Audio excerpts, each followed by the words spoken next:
आज जो टॉपिक रही जे होम लोन नेबा बेले 20 साधारण भूल जोटा बहुत सारा लोक भूल करुँच तेणु जदि आपण मैंने होम लोन नौकरी ताले 20 भूल आपण मैंने करतु ना बिल्कुल भी ठीक अच्छे। प्रथम जिनस रोचे केवल कम सुधार देखिए लोन नवा देखो कम इंटरेस्ट रेट नुहे प्रोसेसिंग फी लीगल चार्जेस अन्य चार्जेस जांच करने आवश्यक। विभिन्न बैंक ऑफर तुलना न करवा आपण मैंने विभिन्न बैंक ऑफर तुलना न करी गोटे बैंक अटकी रखी से बैंक शर्त शुणिकी लोन नेले आपन को पछर पस्तेते पड़ो अधिक सुध देवे विभिन्न खर्चांत हे। तापर हूँ ईएमआई क्षमता गणना न करवा मासिक आयर 35 रु 40% ठारू अधिक जदि ईएमआई रखुंट आर्थिक चाप बढ़ तेणु आपण मानकर इनकम केते मन रखु आपणकर इनकम केते आपण मैंने केते ईएमआई दे पारिबे ता कैलकुलेट करंतु। ता सहित कम क्रेडिट स्कोर सहित लोन पाई आवेदन क्रेडिट स्कोर कम थिले सुधार बढ़िबो लोन बातिल हो पारे एप्रति ध्यान देवे। तापर हूँ डाउन पेमेंट पाई संचय न रखा देखो संभव हेले अधिक डाउन पेमेंट देले तेले लोन अमाउंट एवं सुध हार कम तेणु डाउन पेमेंट जब अधिक अमाउंट अच्छी डाउन पेमेंट कर दिंतु। समस्त डॉक्यूमेंट जांच न करवा जमी किंबा कार मालिकाना अनुमोदन एवं आईनगत कागजपत्र जांच करंतु।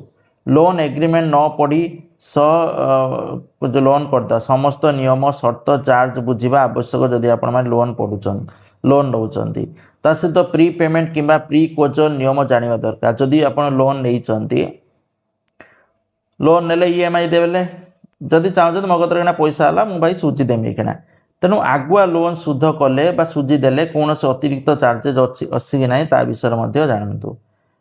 ता सहित फ्लोटिंग आ फिक्स्ड इंटरेस्ट तफात बुझंतु। दुई प्रकार सुधहार अच्छी देखो फ्लोटिंग माने कौन फ्लोटिंग माने चेंज हम सुधहार धर ए मास 9% है आर मास 11% हो पारे किंतु फिक्स्ड रे कौन ना 7% माने 7% 9% माने 9% चेंज ना ठीक अच्छे। इमरजेंसी फंड न रखा अति कम रे आपण मैंने कौन करेंगे 6 मास इमरजेंसी फंड रखु जदि आपको असुविधा सुविधार आपण मैंने चली पारे। ता सहित लोन इंश्योरेंस को बुझा बिना नेबा बाध्यतामूलक कि यार लाभ कौन जानतु। जदि लोन नौकरी लोन उपर इंश्योरेंस नियंतु ना विभिन्न लोक इंश्योरेंस जदि आप गाड़ी किनला इंश्योरेंस कर जदि किसी है ठीक अच्छे तो लुचि चार्जेस जांच न करवा देखो लोन नेबा पूर्व प्रोसेसिंग डॉक्यूमेंटेशन वैल्यूएशन यू अन्य फी बहुत अच्छी गोटा जांच करने आवश्यक। तापर हूँ अत्यधिक दीर्घ लोन टेन्योर बाछिबा कम ईएमआई हो पारे किंतु मोट खर्च सुध बढ़ी तेणु आपण मैंने लोन गोटे नौकरी टेन्योर बाछुंट अधिक दिन माने अधिक वर्ष सुझे ताले सुध आपन को अधिक दवाक पड़ो। तापर हूँ समस्त संचय को डाउन पेमेंट रे खर्च करदेवा किछि टंका जरूरी परिस्थिति रखु ठीक अच्छे। ता सहित को आप्लिकांट जोड़बार सुविधा न बुझा योग्य को आप्लिकांट थिले लोन एलिजिबिलिटी बढ़ी पारे।